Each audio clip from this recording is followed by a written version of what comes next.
بسم اللہ الرحمن الرحیم۔ جی آج ہمارے پاس الحمدللہ مفتی عبد الرحمن عابد صاحب کا ظہر کے بعد پروگرام ہے، تو میں ذرا کچھ چیزیں بتانے وہاں بیزی ہو گیا، اس لیے تھوڑا سا لیٹ ہو گیا ہوں۔ جی، تو ہم پڑھ رہے تھے باب صلاۃ الجمعہ، نماز جمعہ کا باب۔ اب اس طرح نماز جمعہ میں ایک چیز جو بڑی اہم ہے وہ یہ ہے کہ خطبہ کو انتہائی غور کے ساتھ، توجہ کے ساتھ، انہماک کے ساتھ سننا چاہیے، اور دوران خطبہ گفتگو نہیں کرنی چاہیے۔ حتیٰ کہ اگر کوئی شخص گفتگو کر رہا ہے تو اس کو خاموش بھی نہیں کروانا چاہیے، کیونکہ جب آپ اس کو خاموش کروائیں گے تو گویا کہ آپ نے بھی گفتگو کر لی۔ اور بسا اوقات ایسا بھی ہوتا ہے کہ خاموش کروانے سے اگلا بندہ جو ہے وہ غصے ہو جاتا ہے اور جھگڑا ہونے کا بھی خدشہ پیدا ہو جاتا ہے۔ تو اس لیے خاموشی اختیار کرنی ہے، توجہ کے ساتھ خطبے کو سننا ہے، دھیان کے ساتھ خطبے کو سننا ہے۔ وعن ابن عباس رضی اللہ عنہما، سیدنا عبداللہ بن عباس رضی اللہ عنہما سے مروی ہے، انہوں نے کہا قال رسول اللہ صلی اللہ علیہ وسلم، رسول اللہ صلی اللہ علیہ وآلہ وسلم نے فرمایا، من تکلم یوم الجمعۃ، جس شخص نے جمعہ کے دن گفتگو کی، والامام یخطب، اس حال میں کہ امام خطبہ دے رہا تھا، یعنی امام جب خطبہ دے رہا ہو اس دوران جس نے گفتگو کی، فَهُوَ كَمَثَلِ الْحِمَارِ، تو اس کی مثال گدھے کی سی ہے، يَحْمِلُ أَسْفَارًا، جس نے کتابوں کا بوجھ اٹھا رکھا ہے۔ تو چونکہ خطبہ جو ہے وہ واعظ ہوتا ہے، نصیحت ہوتی ہے، تذکیر ہوتی ہے۔ اب آدمی خطبہ سننے کی بجائے وہاں پہ اپنی گفتگو شروع کر دے، اپنا جو ہے موضوع وہاں پہ شروع کر دے، تو یہ واقعی وہ گدھے کی مثال ہے کہ جب آپ خطبہ سننے کے لیے گئے ہیں، جمعہ پڑھنے گئے ہیں، تو آپ کو چاہیے کہ آپ خطبہ دھیان سے سنیں، فائدہ اٹھائیں، جو بھی چیزیں بیان کی جا رہی ہیں ان کو توجہ کے ساتھ آپ سنیں۔ والذی یقول له، اور اسی طرح وہ شخص جو اس کو کہے انصت، خاموش ہو جا، لیست لہ جمعۃ، اس کا بھی جمعہ نہیں ہے۔ تو جب خاموش کروانے والے کا جمعہ نہیں ہے تو پھر بات کرنے والے کا جمعہ کیسے ہو سکتا ہے؟ تو اس کا مطلب یہ ہوا کہ دوران خطبہ توجہ جو ہے وہ خطبہ کی طرف ہونی چاہیے، اپنی باتیں نہیں کرنی چاہیے، یعنی غیر سنجیدگی کا مظاہرہ نہیں کرنا چاہیے، سنجیدہ جو ہے بیٹھ کر توجہ کے ساتھ خطبہ سنا جائے۔ رواہ احمد باسناد، امام احمد نے اس حدیث کو ایسی اسناد کے ساتھ بیان کیا ہے، لا باس بہ، جن میں کوئی حرج والی بات نہیں ہے، یعنی اچھی سند کے ساتھ، صحیح سند کے ساتھ بیان کیا۔ وَهُوَ يُفَسِّرُ حدیث ابی ہریرہ فی الصحیحین مرفوعا، اور یہ حدیث صحیحین میں مروی حضرت ابو ہریرہ کی اس مرفوع حدیث کی تفسیر کرتی ہے جس میں اللہ کے نبی نے فرمایا کہ اذا قلت لصاحبک انصت، جب تو نے اپنے ساتھی سے کہا خاموش ہو جا، یوم الجمعہ، جمعہ کے دن، والامام یخطب، اور امام جو ہے وہ خطبہ دے رہا ہو، فقد لغوتا، تو آپ نے بھی ایک لغو اور فضول کام کیا ہے، آپ نے بھی اپنے جمعے کو برباد کر دیا ہے۔ تو کتنی سخت وعید ہے کہ اگر کسی کو چپ کروانے کے لیے گفتگو کی جائے تو اس سے جو ہے انسان اجر سے محروم رہ جاتا ہے، تو اب جو بندہ گفتگو کر رہا ہے اس کو اجر کیسے ملے گا؟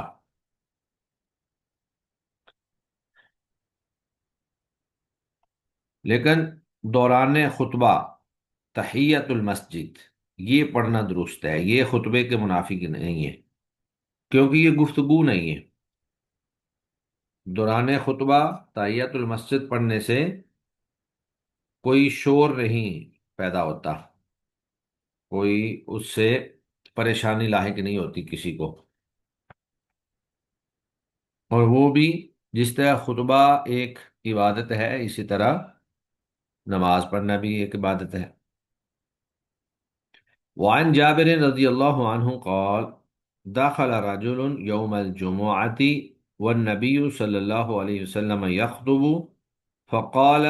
صليت قال لا قال قم فصل ركعتين متفق علیہ۔ حضرت جابر رضی اللہ تعالی عنہ سے مروی ہے، انہوں نے کہا داخل رجل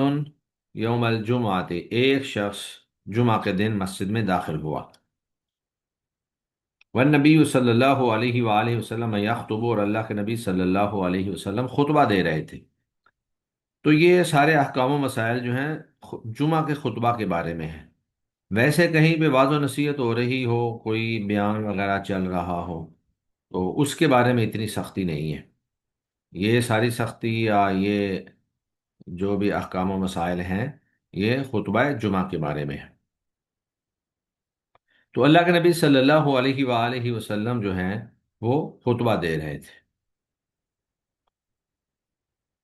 فقال، آپ صلی اللہ علیہ وآلہ وسلم نے کہا اس شخص سے جو آیا تھا کہ صلیتا، کیا آپ نے 2 رکعت نماز ادا کر لی ہے، یعنی تحیۃ المسجد پڑھ لی ہے؟ قال لا، تو اس نے کہا کہ نہیں۔ قال، تو اللہ کے نبی صلی اللہ علیہ وسلم نے فرمایا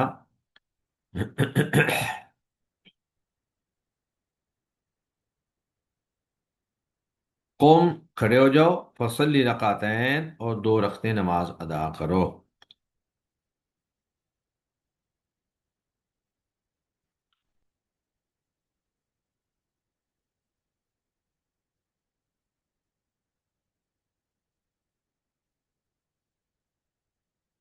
تو اس حدیث سے یہ بات معلوم ہوتی ہے کہ اگر کوئی شخص خطبہ کے دوران مسجد میں آ جائے تو وہ پہلے 2 رکعتیں تحیۃ المسجد پڑھے اور اس کے بعد بیٹھے۔ اور اس سے یہ بات بھی معلوم ہوئی کہ اگر کوئی اہم چیز ہو تو خطیب جو ہے وہ مقتدی کے ساتھ مخاطب ہو سکتا ہے اور اس کی رہنمائی کر سکتا ہے کہ آپ نے یہ کام نہیں کیا، آپ یہ کام کر لیں۔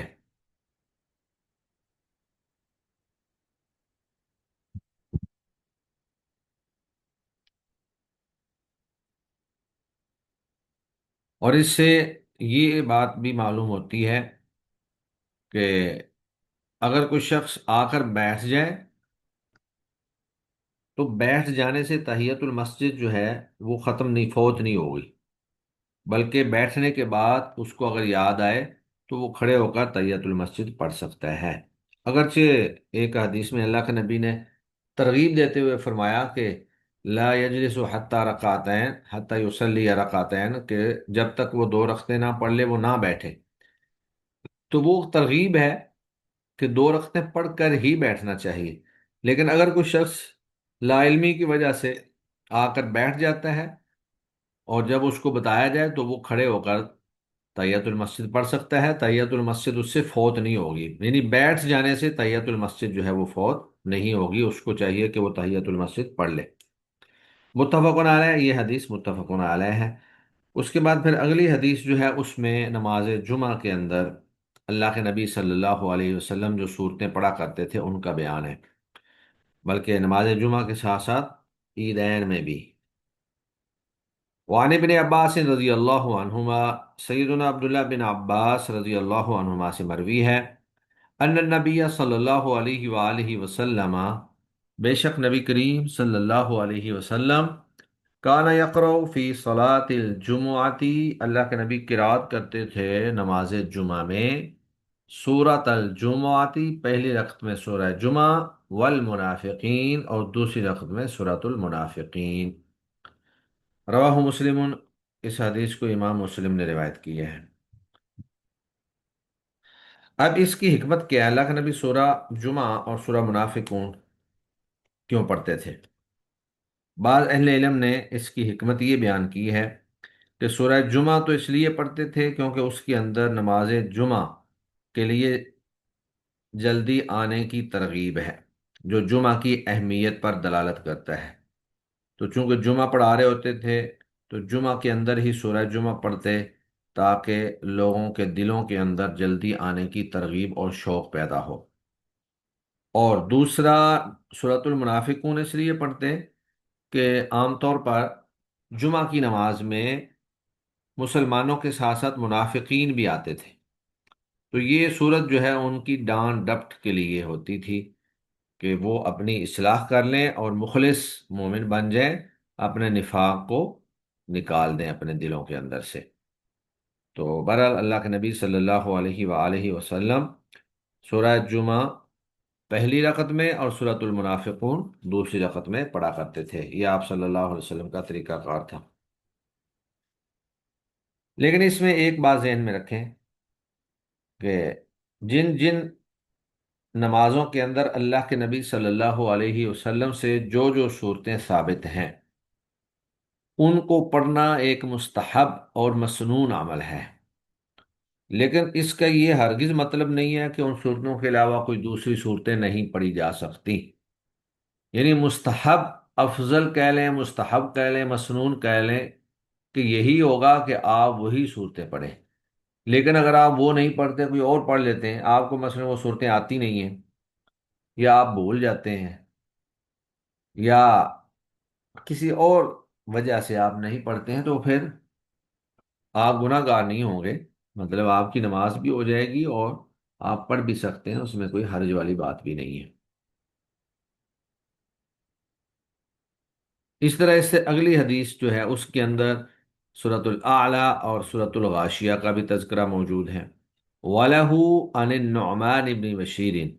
اور مسلم ہی کی ایک روایت میں نعمان بن بشیر رضی اللہ عنہ سے مروی ہے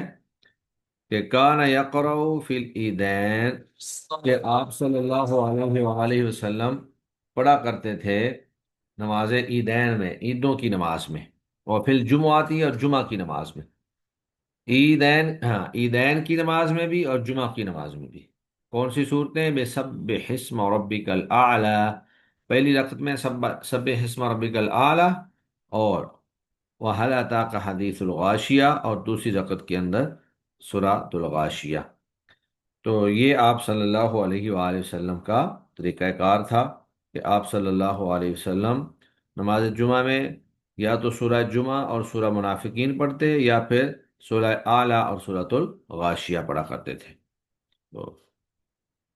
اس طرح ایک مسئلہ یہ بھی پیدا ہوتا ہے کہ بسا اوقات عید جو ہے وہ جمعہ کے دن آ جاتی ہے۔ اب چونکہ عید کا خطبہ ہو جاتا ہے اور اس کے بعد پھر جمعہ کا بھی خطبہ، تو یہاں پر اللہ کے نبی صلی اللہ علیہ وسلم نے ایک رخصت دی ہے کہ اگر کوئی شخص عید کی نماز ادا کر لے تو اس کے لیے جمعہ کی نماز جو ہے وہ ضروری نہیں، اختیاری ہے۔ لیکن یہ بات ذہن میں رہے کہ اگر وہ نماز جمعہ ادا نہیں کرتا تو پھر اس کو نماز ظہر ادا کرنا پڑے گی۔ جو جمعہ کی نماز ادا نہیں کرتا وہ نماز ظہر ادا کرے گا۔ وعن زید بن ارقمہ، سیدنا زید بن ارقم رضی اللہ تعالیٰ عنہ سے مروی ہے، انہوں نے کہا صلی صلی النبی صلی اللہ علیہ وسلم العیدہ، ایک دفعہ جمعہ کے دن عید آ گئی تو نبی کریم صلی اللہ علیہ وسلم نے عید کی نماز پڑھائی۔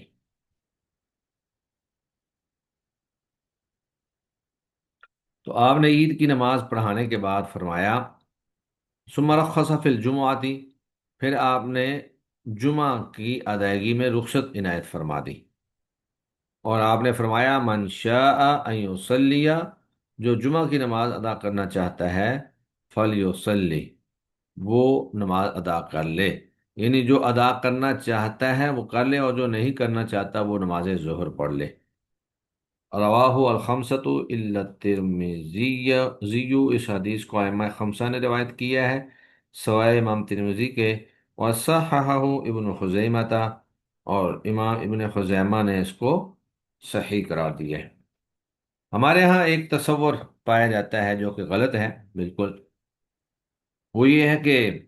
اگر جمعہ والے دن عید آ جائے تو یہ حکومت کے زوال کی علامت ہوتی ہے، اور یہ حکومتی لوگوں کے اندر بھی یہ تصور پایا جاتا ہے، اور ان کی کوشش یہی ہوتی ہے کہ کوئی بھی عید جو ہے وہ جمعے کے دن نہ ہو، وہ اس کو آگے پیچھے کرنے کی کوشش میں ہوتے ہیں۔ لیکن یہ سراسر وہم ہے، توہم ہے، اس میں شرعی اعتبار سے، شریعت کے اعتبار سے کوئی ایسی بات نہیں ہے کہ اگر ایک ہی دن میں عید اور جمعہ آ جائے تو برسر اقتدار حکومت کے زوال کی علامت ہے۔ تو یہ کوئی شرعی مسئلہ نہیں ہے، یہ لوگوں کا توہم ہے۔ اسی طرح نماز جمعہ کے بعد نوافل ادا کرنے کے احکام کے، نماز جمعہ کے بعد کتنی رکعات پڑھی جائیں گی؟ وعن ابی حریرہ رضی اللہ عنہ، سیدنا ابو حریرہ رضی اللہ تعالیٰ عنہ سے مروی ہے، انہوں نے کہا رسول اللہ صلی اللہ علیہ وسلم نے فرمایا اذا صلی احدکم الجمعۃ، جب تم میں سے کوئی شخص نماز جمعہ ادا کر لے فلیصلی بعدها اربعا، تو اسے چاہیے کہ وہ اس کے بعد 4 رکعت ادا کرے۔ رواہ مسلم، اس حدیث کو امام مسلم نے روایت کی ہے۔ یعنی نماز جمعہ کے بعد 4 رکعت ادا کرنا۔ تو ایک روایت میں یہ ہے کہ جمعہ کے بعد آپ صلی اللہ علیہ وسلم 2 رکعتیں بھی پڑھا کرتے تھے۔ تو شیخ الاسلام امام ابن تیمیہ رحمہ اللہ نے ان دونوں احادیث کو اس طرح جمع کیا ہے کہ اگر آپ گھر میں جا کر نوافل پڑھتے ہیں تو 2 رکعتیں، اور اگر مسجد میں پڑھتے ہیں تو 4 رکعتیں آپ پڑھیں گے۔ اور حضرت ابن عمر رضی اللہ عنہما کا بھی یہی عمل تھا کہ وہ اگر مسجد میں پڑھتے تو 4 رکعتیں ادا کرتے تھے، اور گھر میں جا کر پڑھتے تو 2 رکعتیں ادا کرتے تھے۔ اب احناف جو ہیں وہ کہتے ہیں جی جمعہ کے بعد 6 رکعتیں ادا کرنی چاہیے، لیکن وہ کسی بھی مرفوع حدیث سے ثابت نہیں ہے۔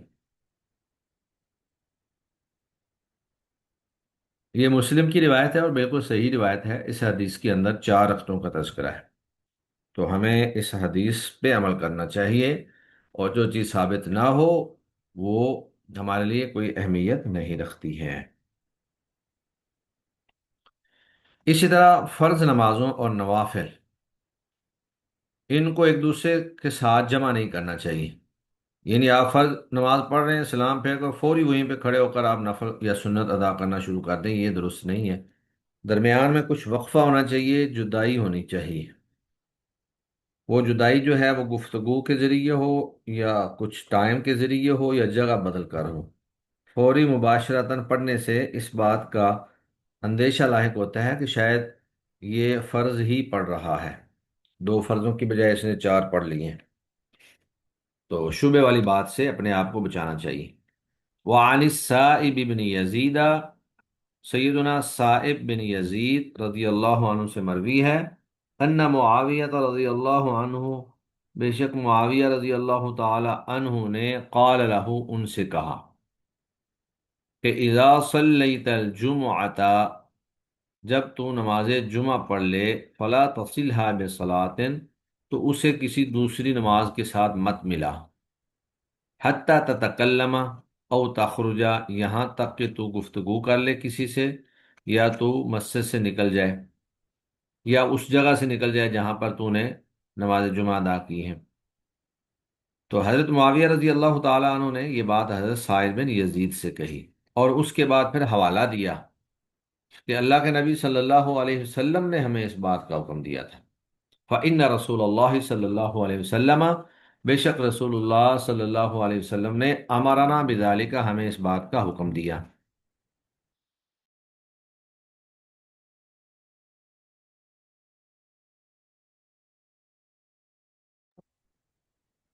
فإن رسول اللہ صلی اللہ علیہ وسلم امرنا بذالک، بے شک ہمیں رسول اللہ صلی اللہ علیہ وسلم نے اس بات کا حکم دیا کہ اللہ نوصل صلاۃ بصلاۃ، کہ ہم کسی فرض نماز کو کسی دوسری نماز یعنی نفل نماز کے ساتھ نہ ملائیں، حتی نتکلم، یہاں تک کہ ہم کسی سے بات کر لیں، او نخرج، یا مسجد سے نکل جائیں۔ رواہ مسلم، اس حدیث کو امام مسلم نے روایت کی ہے۔ تو اس حدیث سے یہ بات معلوم ہوتی ہے کہ نماز جمعہ کے فوراً بعد اسی جگہ کھڑے ہو کر سنتیں نہیں پڑھنی چاہیے۔ اور پھر یہ حکم صرف نماز جمعہ کے ساتھ خاص نہیں ہے، بلکہ ہر نفل اور فرض نماز کے ساتھ ہے۔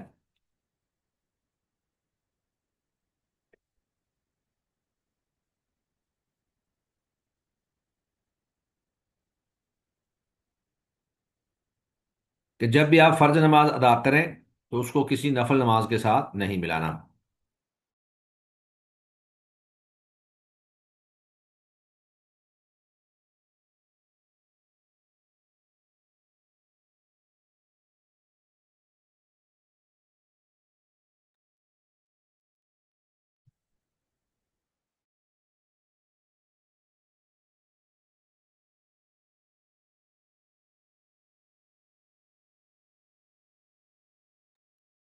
رواہ مسلم، اس حدیث کو امام مسلم نے روایت کی ہے۔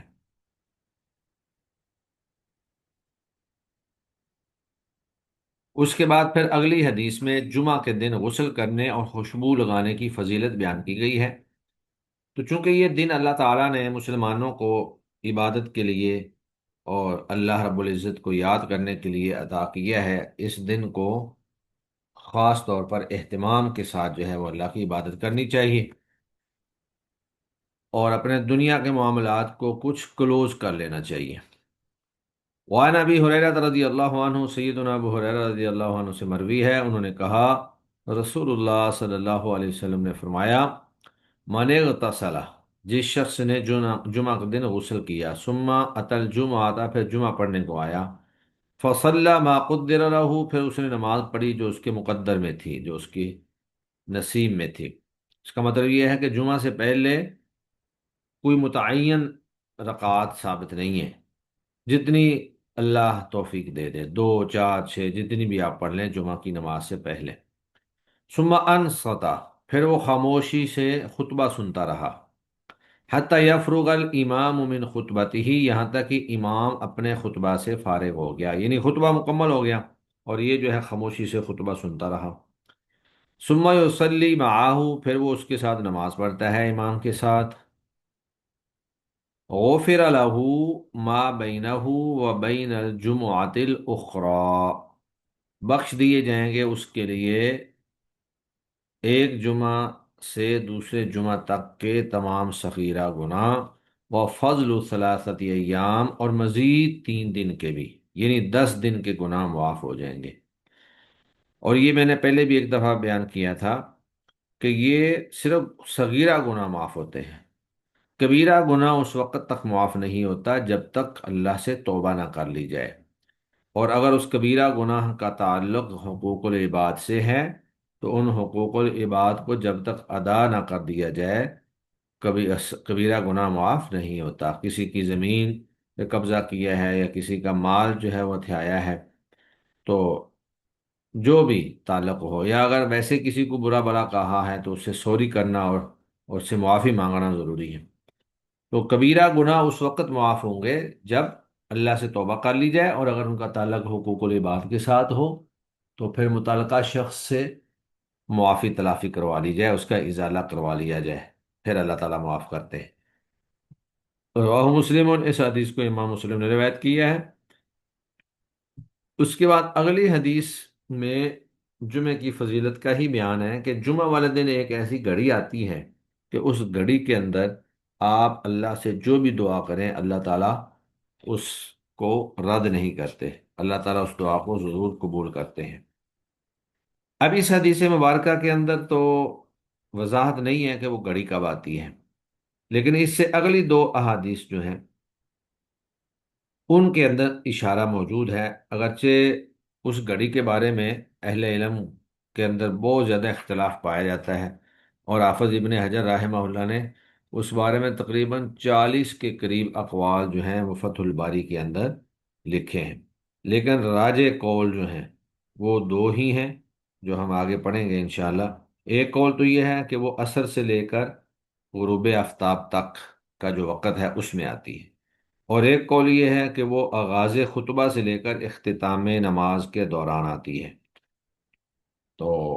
بعض کہتے ہیں کہ نہیں، یہ ان دونوں اوقات میں بدلتی رہتی ہے، کبھی پہلے وقت میں آ جاتی، کبھی دوسرے وقت میں آ جاتی ہے۔ بعض اہل علم کا خیال ہے کہ آغاز خطبہ سے لے کر غروب آفتاب تک یہ جو پورا ٹائم ہے، اس پورے ٹائم کے اندر کسی وقت آتی ہے۔ وہ کہتے ہیں کہ جس طرح اللہ تعالیٰ نے ليلۃ القدر کو مخفی رکھا ہے، اللہ نے اس گھڑی کو بھی مخفی رکھا ہے تاکہ لوگ زیادہ سے زیادہ عبادت کر سکیں۔ تو بہرحال زیادہ سے زیادہ جو اس بارے میں ٹائم بتایا گیا ہے، اہل علم کا جو خیال ہے وہ یہی ہے کہ یہ غروب آفتاب تک، یعنی آغاز خطبہ سے لے کر غروب آفتاب تک، اس ٹائم کے اندر اندر یہ گھڑی جو ہے آتی ہے۔ وعنہ، اور انہی سے ہی مروی ہے، یعنی ابو ہریرہ رضی اللہ تعالیٰ عنہ سے مروی ہے، ان رسول اللہ صلی اللہ علیہ وسلم، بے شک رسول اللہ صلی اللہ علیہ وسلم نے ذکر یوم الجمعۃ، جمعہ کے دن کا تذکرہ فرمایا، اللہ کے نبی نے یوم جمعہ کا تذکرہ فرمایا، فقالا، اور اس میں آپ نے یہ بھی فرمایا،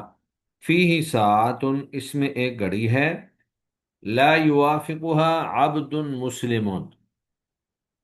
نہیں موافقت کرتا کوئی بھی مسلمان آدمی اس گھڑی کی، یعنی اس گھڑی کی موافقت نہیں کرتا، وہ قائم، اس حال میں کہ وہ کھڑا ہو، یصلی، نماز پڑھ رہا ہو، یسأل اللہ عز وجل شیئا، اللہ سے کچھ مانگ رہا ہو، الا آتاہ ایاہ، مگر وہ اللہ اس کو وہ چیز دے دیتا ہے، یعنی وہ نماز پڑھ رہا ہو یا دعا کر رہا ہو یا اللہ سے کچھ مانگ رہا ہو تو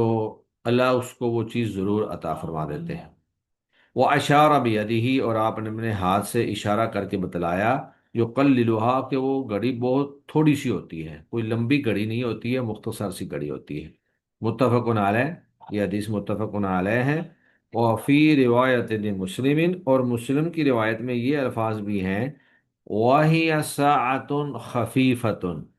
وہ ہلکی، بالکل ہلکی سی گھڑی ہوتی ہے، یعنی کوئی بہت لمبا وقت نہیں ہوتا، ہلکی سی گھڑی ہوتی ہے۔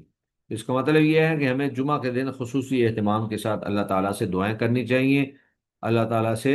اپنی حاجات کو مانگنا چاہیے، اللہ رب العزت سے جو بھی ضرورت ہے اس کو اللہ تعالیٰ سے آپ مانگتے رہیں۔ اب اس سے اگلی جو روایت ہے اس میں کچھ اشارہ موجود ہے۔ وعن ابی بردتا ان ابی ہی، سیدنا ابو بردہ سے مروی ہے، وہ اپنے باپ سے روایت کرتے ہیں، انہوں نے کہا، سمعت رسول اللہ صلی اللہ علیہ وسلم یقول، میں نے رسول اللہ صلی اللہ علیہ وسلم کو کہتے ہوئے سنا، ہی ما بین ان یجلس الامام الى ان تقضى الصلاة، یہ گھڑی جو ہے اس دوران آتی ہے کہ امام منبر پر بیٹھ جائے، الى ان تقضى الصلاة، یہاں تک کہ نماز مکمل ہو جائے۔ تو اس حدیث میں گویا کہ آغاز خطبہ سے لے کر اختتام نماز تک کا جو وقت ہے، یعنی اس کا مطلب پھر یہ ہوا کہ خطبہ کے دوران آپ اللہ سے دعا کر سکتے ہیں، باتیں کرنا منع ہے، لیکن دعا آہستہ آواز میں جو دوسروں کو ڈسٹرب نہ کرے دعا کی جا سکتی ہے۔ رواہ مسلم، اس حدیث کو امام مسلم نے روایت کیا ہے، ورجح الدارقطنی انہ من قول ابی بردہ، امام دارقطنی نے اس بات کو ترجیح دی ہے کہ یہ ابو بردہ کا اپنا قول ہے، اللہ کے نبی صلی اللہ علیہ وسلم سے مرفوعاً ثابت نہیں ہے۔ وفی حدیث عبداللہ ابن سلام عند ابن ماجہ، اور سنن ابن ماجہ میں حضرت عبداللہ بن سلام کی حدیث میں بھی اس گھڑی کا تذکرہ ہے۔ وعن جابر عند ابی داود والنسائی، اور سنن ابو داود اور سنن نسائی میں حضرت جابر سے مروی روایت میں یہ الفاظ ہیں کہ انہا ما بین صلاة العصر وغروب الشمس، کہ یہ گھڑی جو ہے یہ نماز عصر سے لے کر غروب آفتاب تک کے درمیان ہے۔ اس کے بعد حافظ ابن حجر رحمہ اللہ فرماتے ہیں، وَقَدْ اخْتُلِفَ فِيهَا، اور اس گھڑی کی تعیین میں اختلاف پایا جاتا ہے، علی اکثر من 40 قولا، 40 سے زیادہ اقوال ہیں، املیتها فی شرح البخاری، جنہیں میں نے بخاری کی شرح میں لکھ دیا ہے، یعنی فتح الباری کے اندر تفصیل کے ساتھ ان کو لکھ دیا ہے۔ تو اگر ان سب اقوال کو جمع کیا جائے تو خلاصہ کلام جو ہے وہ یہی ہوتا ہے کہ آغاز خطبہ سے لے کر غروب آفتاب تک، آغاز خطبہ سے لے کر غروب آفتاب تک جو ہے یہ کڑی موجود ہوتی ہے۔ تو اس وقت ہمیں زیادہ سے زیادہ اللہ تعالیٰ سے دعائیں کرنی چاہیے، بخشش کی دعا، دیگر رزق کی دعا، یا جو بھی آپ اللہ تعالیٰ سے مانگنا چاہتے ہیں وہ آپ اللہ سے مانگتے رہیں۔